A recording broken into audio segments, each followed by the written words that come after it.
చెప్పాలని ఉంది గుండె విప్పాలని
చెప్పాలని ఉంది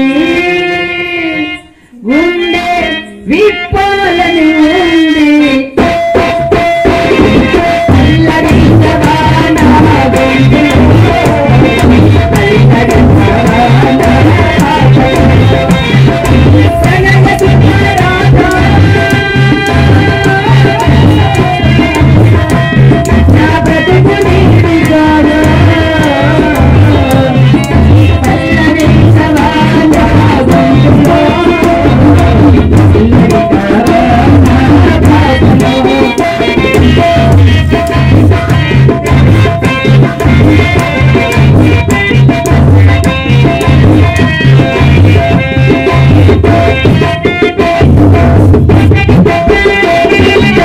వినే వాళ్ళకి పుణ్యమే.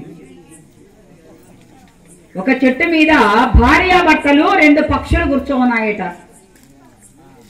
పైకి ఎగిరిపోదాము అంటే గ్రద్ద తిరుగుతుందంట, చంపి తినేయాలని ఆ పక్షులని. చెట్టు మీదనే కూర్చుందామా అంటే ఒక వేటగాడు బాణాన్ని గురి పెట్టి బాణం సంధించడానికి సిద్ధంగా ఉన్నాడట. ఏమిటండి, ముందు చూస్తే బావి, వెనకాల చూస్తే గొయ్యి. సామెత విన్నారు కదా. చెట్టు మీదే ఉంటే పైకి ఎగిరితే చచ్చిపోతాం, చెట్టు మీద ఉన్నా చచ్చిపోతాం. భగవంతుడా ఏం చేయాలి ఈ ఆపద సమయంలో? అన్నిరా శరణం నాస్తి త్వమేవ శరణం మమ, నీవు తప్ప మమ్మల్ని రక్షించేటువంటి వాడు ఎవరున్నారు ప్రభు? ఆత్మబంధు, అనాథ రక్షక, అఖిలాండ కోటి బ్రహ్మాండ నాయక, ఆది మధ్యాంతరహిత దేవాది దేవ, నీవు తప్ప మాకు ప్రాణభిక్ష పెట్టే వాళ్ళు ఎవరు లేరయ్యా, నిన్నే నమ్ముకున్నాం అని ఆ భగవంతుని యొక్క నామ సంకీర్తన చేస్తూ ఉన్నాయంట ఆ పక్షులు. మూగ జీవాలైనప్పటికీ కూడా ఆ పక్షులు గోవింద నామ సంకీర్తన చేస్తూ ఉన్నాయట. ఆ గోవింద నామ సంకీర్తన ఎలా చేస్తూ ఉన్నాయ్యా ఆ పక్షులు అంటే, గోవిందాయని కొలువారే గోవిందాయని కొలువారే గోవింద గోవిందాయని కొలువారే గోవిందాయని కొలువారే గోవింద గోవిందాయని కొలువారే.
గోవింద గోవింద. ఎప్పుడైతే అలా పక్షులు ప్రార్థన చేస్తున్నాయో ఆ భగవంతుని యొక్క మహిమ, ఆయన సంకల్పం ఏమిటో కానీ, ఆయన మాయ ఏమిటో కానీ, ఎక్కడి నుంచో వచ్చిందో ఒక విషసర్పం అండి, ఒక పాము వచ్చిందండి. ఆ పాము వచ్చి వేటగాడు భవనాన్ని ఎక్కుపెట్టి ఉన్నాడు కదా, ఆ వేటగాడి యొక్క కాలుకు కాటు వేసింది ఆ సర్పం.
ఎక్కడి నుంచి వచ్చినటువంటి ఆ సర్పం వేటగాడిని యొక్క కాలును కాటు వేసిందండి. వేటగాడి చేతిలో ఉండేటువంటి ఆ బాణం గురి తప్పి ఆకాశం ఉండేటువంటి ఆ గ్రద్దకు తగిలిందట. ఆ బాణం దెబ్బకు గద్ద చనిపోయింది. పాము కాటుకు వేటగాడు చనిపోయాడు. ప్రాణాలతో రక్షింపబడ్డాయి ఆ పక్షులు రెండు కూడా. చాలా గొప్పదండి. భగవంతుడు చాలా దయానాథుడు. అమ్మవారి యొక్క శరీర భాగాలు శక్తిపీఠాలుగా, అష్టాదశ శక్తిపీఠాలుగా, మరి అనేక శతకోటి నామ రూపాలతో ఆ తల్లి అనేక రూపాలతో మళ్ళీ కొలువయ్యింది. అలా ఆ తల్లి వియోగం భరించలేనటువంటి కైలాసనాథుడు తపోభూమికి వెళ్ళిపోయాడండి. కైలాసం వెళ్ళిపోయాడు, తపస్సు చేసుకుంటున్నాడు. సతీదేవి భార్య ఎడబాటు భరించలేక ఇలా జరిగిపోతుంది. మరి ఈ కథనంతా కూడా ఆమె ఆ సతీదేవినే అయ్యా, మహాదేవుని ఎడబాటు భరించలేనటువంటి ఆ సతీదేవియే మళ్ళీ ఈ జన్మలో నీ కుమార్తెగా పార్వతీదేవిగా జన్మించింది నాయన హిమవంత మహారాజా. మహాదేవుడు కైలాసములో తపోనిష్టలో ఉన్నాడు. నీ కుమార్తె అయినటువంటి సతీ మరి పార్వతీదేవి నుంచి మహాదేవునికి పెళ్లి చెయ్యి, నీ జన్మ చరితార్థమవుతుంది నాయన అని చెప్పాడు నారద మునిందుల వారు. అలాగే స్వామిని ఆ యొక్క హిమవంత మహారాజు కూడా అంగీకరించాడు. మరి సతీదేవి ఆ పార్వతీదేవి కూడా మహాదేవుని కళ్యాణం చేసుకోవడానికి ఆమె కాషాయ వస్త్రములు ధరించిందని. అంత ఈజీగా ప్రత్యక్షమవుతాడా ఆయన? మహాదేవుడు అంత తొందరగా వస్తాడండి పెళ్లి చేసుకోవడానికి? చక్కగా ఆమె తపస్సు చేయడానికి బయలుదేరిందట. ఒక మహారాజు కుమార్తె, అష్టైశ్వర్య భోగాలతో తూగేటువంటి ఆ మహాతల్లి అన్నీ కూడా నగల గిగలన్నీ వదిలేసి, ఆస్తిపాస్తులు వదిలేసి, మనసు సన్యాసించి, కాషాయ అంబరములు ధరించి, మెడలో రుద్రాక్షమాలలు వేసుకొని, చెలికత్తెల వెంట పెట్టుకుని భయంకరమైనటువంటి కీకారణ్యములకు వెళ్ళి ఆ పరమేశ్వరుల వారి గురించి తపస్సు చేస్తున్నట. ఎవరు? పార్వతీదేవి పెళ్లి కాకుండానే మహాదేవుని ప్రార్థన చేస్తుందండి. నియమ నిష్ఠలతో ప్రార్థన చేస్తుంది. ఇలా శివ పంచాక్షరి మంత్రాన్ని వడలేకని ఓపికతో జప సాధన చేస్తుంది ఆ తల్లి. ఓం నమః శివాయ, ఓం నమః శివాయ, ఓం నమః శివాయ. ఆ మహాదేవుని ఇలా ప్రార్థన చేస్తుంది. అంటే ఓం హర శంకర హర హర, ఓం హర శంకర హర హర, ఓం హర శంకర హర హర, ఓం హర శంకర. వందనం వందనం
గట్టిగా ఆ హోరం అనే శబ్దంలో నుంచి ఓంకారం పుట్టిందట.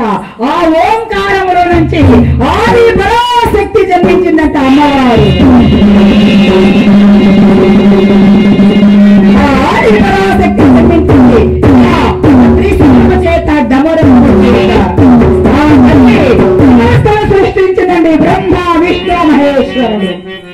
ఆ మహేష్ బ్రహ్మ విష్ణు త్రిమూర్తులు ఈ ఆది పరాశక్తిని భస్మం చేశారండి. 3 భాగాలు చేశారు. ఆ 3 భాగాలు చేసిన తర్వాత ఆ శివరి ఆ డమురకాన్ని ఆ యొక్క త్రిశూలాన్ని మహాదేవుడు స్వీకరించారు కనుక అంత శక్తివంతుడయ్యారైన. ఆ 3 భాగాలు అమ్మవారి యొక్క భస్మం 3 భాగాలు చేశారు. ఆ 3 భాగాల నుంచి లక్ష్మి పార్వతి సరస్వతి నిర్మించారట అని శివపురాణం ఇంకొక విధంగా కూడా చెబుతుందండి. ఇలా హిమవంత మహారాజు కుమార్తెగా జన్మించింది ఆ తల్లి. కాషాయ అంబరములు ధరించింది. చెలికత్తెలు వెంటబెట్టుకుని ఆ భయంకరమైనటువంటి కీకారణ్యాలలో శివ పంచాక్షరి మంత్రాన్ని జపిస్తూ ఉందట. అన్న హారములు మానేసింది. కంటికి నిద్ర లేదు. మండు వేసవిలో భయంకరమైనటువంటి ఎండల కాలంలో చుట్టూ అగ్నిని సృష్టించుకొని తపస్సు చేస్తూ ఉందట. ఎప్పుడు పలికే చలికాలములో మెడలోతు నీళ్ళు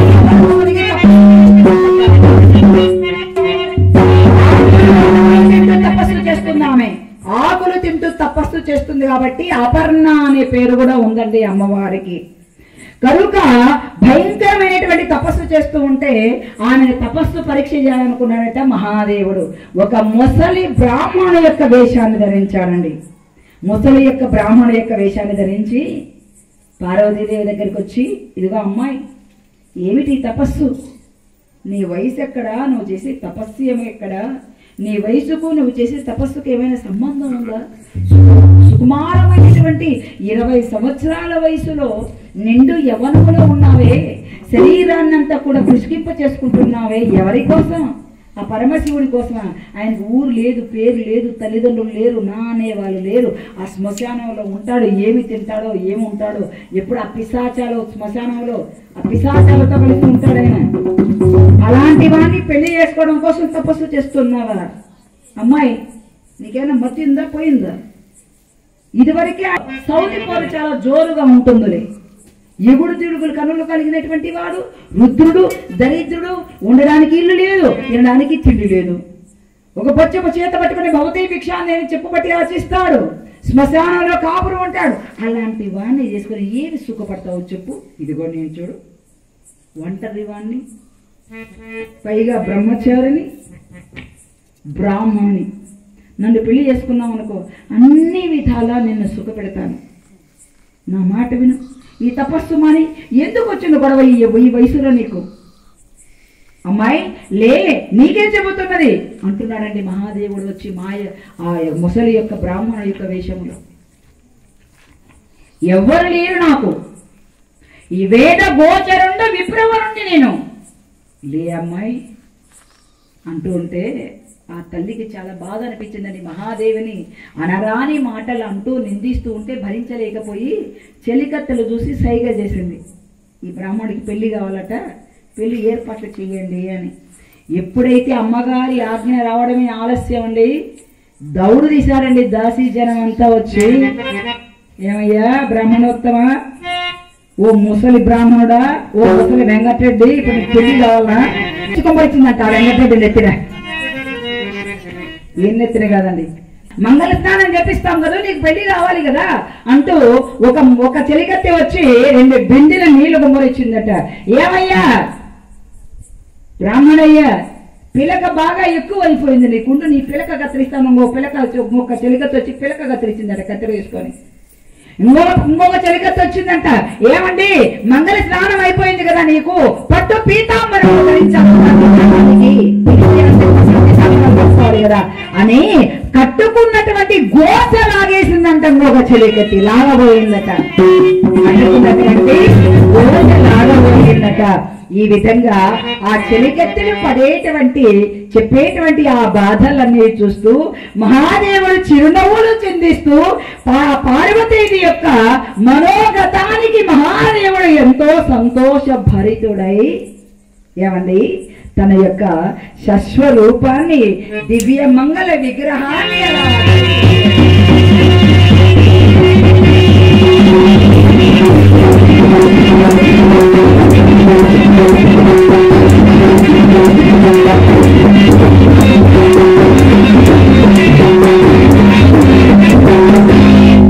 ఎప్పుడైతే మహాదేవుడు ప్రత్యక్షమైపోయాడో అక్కడ ఉన్నటువంటి చెలికత్తెలందరూ పార్వతీతో సహా అలా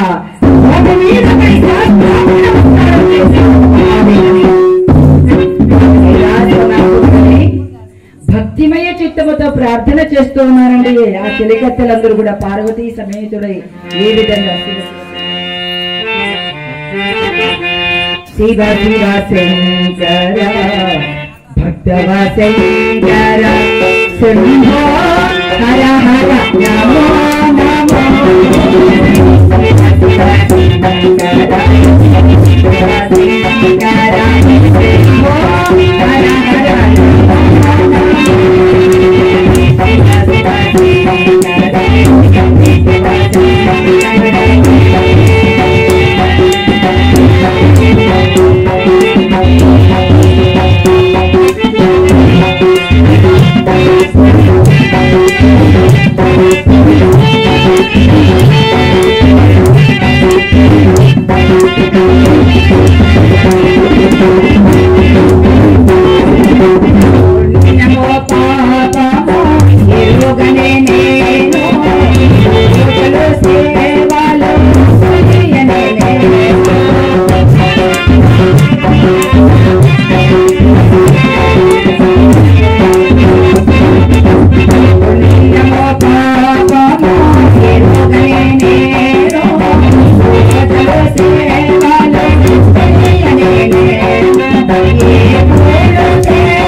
నీ తరపున మా పెద్దవాళ్ళు వచ్చి వివాహ కళ్యాణానికి శుభముహూర్తానికి మాట్లాడతారు వెళ్ళు అన్నాడు మహాదేవుడు. మహాదేవుని మాటలు శిరసా వహించినటువంటి ఆ జగన్మాత పార్వతీదేవి తండ్రి హిమవంత మహారాజు దగ్గరికి చేరుకున్నదండి. ఓషధి ప్రస్థపురానికి. హిమవంత మహారాజు ఊరేదండి ఓషధి ప్రస్థపురం. కనుక మరి హిమవంత మహారాజు భార్య మేనకాదేవి. ఎప్పుడైతే ఇలా ఆ పార్వతీదేవి వెళ్ళిందో ఇక మహాదేవుని తరపున ఎవరండి వెళ్ళి మాట్లాడేవాళ్ళు పెళ్లి పెద్దలుగా? వశిష్ఠ మునింద్రుడు వారు, వశిష్ఠుని యొక్క భార్య అరుంధతి ఇద్దరు కూడా వెళ్ళి పార్వతీ పరమేశ్వర కళ్యాణానికి వివాహ శుభ ముహూర్తం నిర్ణయించారండి. మహాదేవుని చక్కగా పెళ్లి కొడుకులు చేశారు. పెళ్లి పెద్దలుగా ఎవరొచ్చారు?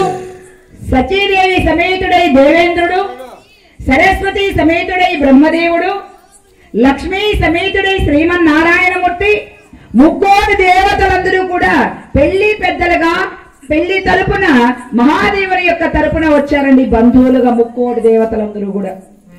మరి పరమేశ్వరుడు వారిని చక్కగా పెళ్లి కొడుకుగా అలంకరిస్తున్నారు. మంగళ స్నానములు చేయించి ఎలా చేస్తూ ఉన్నారండి? తల మీద ఉండేటువంటి ఆ బాలచంద్రుడు ఉన్నాడు కదా, తురాయిగా మారిపోయారట, అంటే కిరీటంగా మారిపోయారట. నాగాభరణములని కూడా, నాగపాములని కూడా నాగాభరణములుగా తయారైపోయాయట. మహాదేవుని యొక్క మూడవ కన్ను బాసికంగా మారిపోయిందట. ఆ పరిచర్మం పట్టు పీతాంబరముగా మారిపోయిందట. ఆ నంది వాహన కలిగినటువంటి వాడు కదా, ఆ నందీశ్వరుడు బంగారు రథములా మారిపోయారట. అలా పెళ్లి వారందరూ కూడా చక్కగా ఆనంద పారవస్యముతో మరి చక్కగా ఎక్కడికి వస్తూ ఉన్నారండి? ఓషధి ప్రస్థపురానికి వస్తూ ఉన్నారు.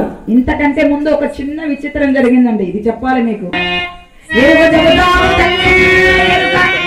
ఉన్నది ఉన్నట్లు చెబుతాను, లేనిది లేనట్లు చెబుతాను, కన్నది కన్నట్లు కనిపింపచేస్తాను తల్లు, రెండమ్మో రండి అంటున్నారట. అంటూ ఉంటే మహాదేవుని ఎరుకల సన్నివేశంలో వచ్చాడు కదా, పార్వతీదేవిని చూడాలని ఆ చుట్టుపక్కల వాళ్ళందరూ పిలుస్తున్నారట, సోది చెప్పించుకోవాలని. ఆడవాళ్ళందరూ కూడా వాళ్ళు పిలిస్తే పోలేదంటే ఈయన ఎవరు పిలిచినా పోలేదు. ఆ అంతఃపురం కల్నే చూస్తున్నాడు, ఆ పక్క ఈ పక్క కిటికీల నుంచి ఏడ కనపడుతుందో ఆ పార్వతీదేవి అని. సరేనని ఎవరో సోది కట్టే వచ్చిందంట ఎరుక చెప్పడానికి అని చెప్పి ఆ యొక్క మరి మేనకాదేవి నా కూతురు తపస్సు చేయడానికి వెళ్ళినప్పటి నుంచి కూడా మనశ్శాంతి లేకుండా ఏదో దిగులుగా ఉంది, ఏదో పోగొట్టుకున్నట్లా ఉంది. ఏం పోగొట్టుకుందండి? మనసు పోగొట్టుకుంది మహాదేవుని దగ్గర. కళ్యాణం కోసం ఎదురు చూస్తుంది ఆ తల్లి పార్వతీదేవి. చక్కగా ఎరుక చెబుతుంది, ఉన్నది ఉన్నట్లు లేనిది లేనట్లు కన్నది కన్నట్లు కనిపింపచేస్తారు.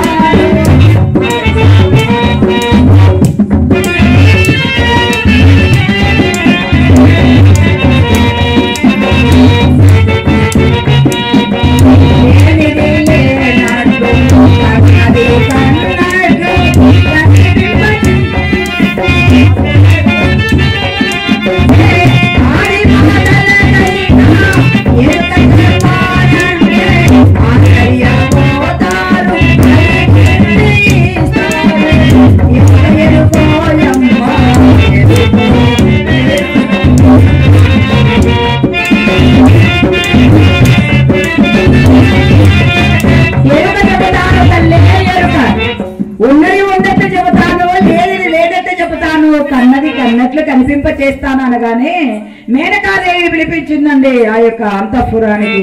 వెంటనే మహాదేవుడు వెళ్ళాడు, ఆ పార్వతీదేవిని పిలిపించారు. ముత్యాలు రత్నాలని కూడా చేతిలో వేసి కూర్చోబెట్టారు. చక్కగా పార్వతీదేవి హస్తాన్ని పెట్టుకున్నారండి మహాదేవుడు. ఆ స్పర్శకు తల్లడిల్లిపోయాడు. చక్కగా అమ్మా ఇదిగో ఇదిగో ఇటువైపునున్నాడు, హిమాలయ పర్వతాల నుంచి మానస సరోవరం నుంచి కైలాస పర్వతం నుంచి వచ్చేస్తున్నాడు నీ భర్త, తప్పకుండా నేను పెళ్లి చేసుకోబోతారు, నా మాట వాస్తవతల్లో. ఇదిగో అమ్మో ఈ పార్వతీ పరమేశ్వరుడికి కళ్యాణం జరుగుతుంది, మహాదేవుడు ఎదురు చూస్తూ ఉన్నాడు, ఈ అమ్మాయిని పరమేశ్వరుడికి ఇచ్చి పెళ్లి చేయండి. అలా పెళ్లి జరిగినాడు నాకు కొత్త కోక పెట్టాలి తల్లో, వెళ్ళొస్తాను అంటాడే గాని చెయ్యి వదలడంట. వెళ్ళొస్తానమ్మా అంటాడు కానీ పార్వతీదేవి చెయ్యి వదలంట. వెళ్ళొస్తాను అంటాడు కానీ చెయ్యి వదలడంట. ఈ నందీశ్వరుడు ఉన్నాడే పక్కన కత్తితో పొడుస్తున్నాడంట. నువ్వు వెళ్ళొస్తానని చెయ్యి వదలకపోయామనుకో పార్వతీదేవి యొక్క చెయ్యి పట్టుకొని గెంటిచ్చేస్తారు మహారాజు. అందులోనూ భద్రం జాగ్రత్త, లే ఇక్కడి నుంచి పోదాము. ఎంతసేపు పార్వతమ్మ చెయ్యి పట్టుకొని వెళ్ళొస్తా అంటారని చెయ్యి వదలవే నువ్వు, లేని మహాదేవాన్ని పొడిచారంట కత్తితో.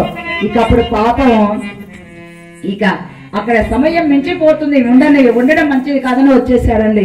ఈ లోపల చక్కగా బ్రహ్మాది దేవతలందరూ కూడా ముక్కోటి దేవతలందరూ కూడా వేంచేసి సచీ సమేతుడై దేవేంద్రుడు, సరస్వతి సమేతుడై బ్రహ్మదేవుడు, లక్ష్మీ సమేతుడై ఆ యొక్క శ్రీమన్నారాయణమూర్తి పెళ్లి కొడుకు అలంకరించి ఓపరి ప్రస్థపురానికి వేంచేస్తూ ఉన్నారండి. చక్కగా శివతాండవం చేస్తున్నారండి.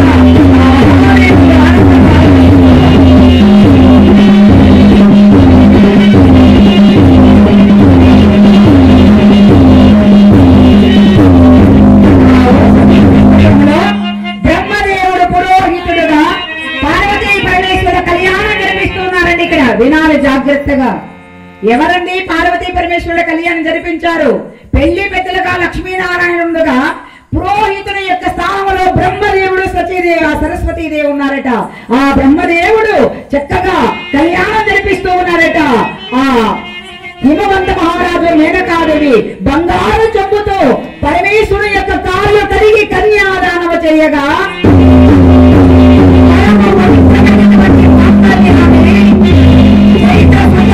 నక్షత్రములో ఆ పార్వతీదేవి యొక్క మెడలో మంగళ్యాన్ని కట్టారండి మహాదేవుడు.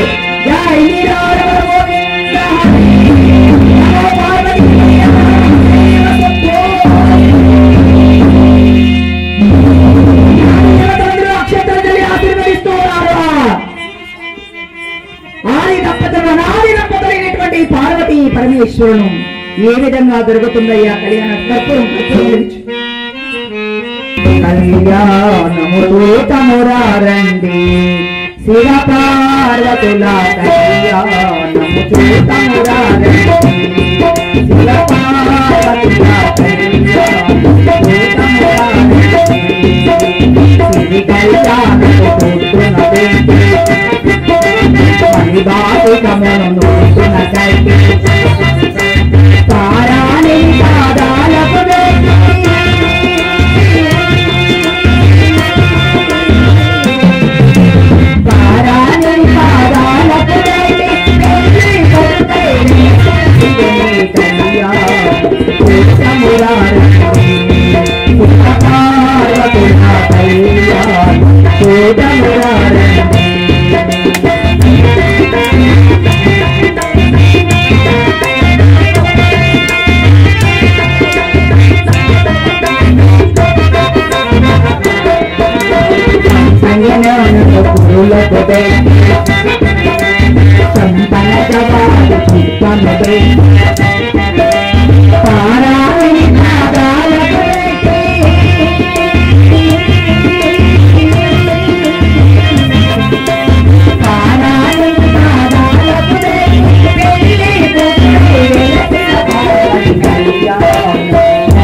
పెద్ద రంగాపురం గ్రామంలో వెలిసినటువంటి అమ్మలగన్న అమ్మాది పరాశక్తి అంకాలమ్మ తల్లి యొక్క ప్రాణ ప్రతిష్ఠ మహోత్సవంగా సందర్భంగా మొదటి రోజు పార్వతీ పరమేశ్వరుల కళ్యాణ కథ సుధారసాన్ని పార్వతీ పరమేశ్వరుల కళ్యాణం అనేటువంటి హరికథను విన్నటువంటి మీ అందరికీ కూడా పార్వతీ పరమేశ్వరుడు జగన్మాత అయినటువంటి అంకాలమ్మ తల్లి అష్టైశ్వర్య భోగ భాగ్యమిచ్చి చల్లగా సర్వదా రక్షించాలని కాపాడాలని మనసారా వేడుకుంటూ కోరుకుంటూ మరి ఈ 3 రోజుల కార్యక్రమాలు ఏ ఆటంకము లేకుండా భక్తాదుల యొక్క సహాయ సహకారాలతో దిగ్విజయంగా జరుగుతున్నటువంటి పెద్దరంగాపురం గ్రామ ప్రజలందరికీ కూడా పార్వతీ పరమేశ్వరుడు అంకాలమ్మ తల్లి అష్టైశ్వర్య భోగ భాగ్యమిచ్చి చల్లగా సర్వదా కాపాడాలని వయసులోనో విద్యలోనో చిన్నదాననేటువంటి నాచే హరికథా గాన చేసేటువంటి మహద్భాగ్యాన్ని నాకు కలిగించినటువంటి పెద్దరంగాపురం గ్రామ ప్రజలందరికీ కూడా అలాగే ప్రత్యేకంగా మా